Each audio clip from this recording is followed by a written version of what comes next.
আসসালামু আলাইকুম। এই পৃথিবীতে বহুত দাদা বহুত কথা আছে, এই সমস্ত কথা বলি জ্ঞানের জন্যই, বুদ্ধির জন্যই।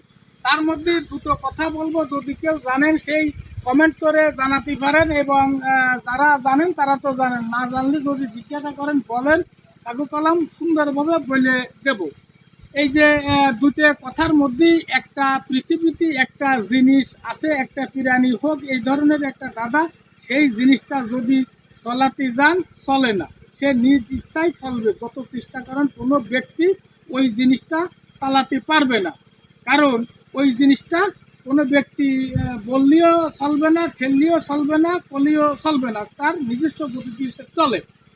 দুই হচ্ছে কোন জিনিস চালাতে গেলেই চালক পিছনে বসে আর যাত্রী এবং লোক সংখ্যা তারা সামনে বসে। এই প্রশ্ন, দুটো প্রশ্নের উত্তর যদি কেউ জানা না থাকেন তারা যদি জিজ্ঞাসা করেন জানায় দেবো। আর যদি জানেন তো জানেন, না জানলে জিজ্ঞাসা করলে, কমেন্ট করলে এগুলো সুন্দর করে বলে দেওয়া হবে। কথাটা জ্ঞান এবং বুদ্ধির জন্য বললাম, ছোট হলেও কিছু ক্ষেত্রে এই সমস্ত জিনিস লাগে।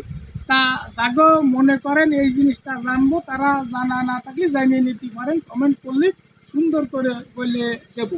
কারণ এই সমস্ত ছোটোখাটো জিনিস হলেও কার্যক্ষেত্রে খুব বড় হয়ে যায় এবং একটা মান সম্মানের ব্যাপার হয়ে যায়। আগে উদ্দেশ্য করে বলি, তারা জ্ঞান যে কেউ বলতে পারে, জানা না থাকলে জানিয়ে নেওয়া হচ্ছে ভালো। তা কথাটা বুঝির জন্যই বললাম, কথাটায় রাগ করা যাবে না। আল্লাহ হাফেজ।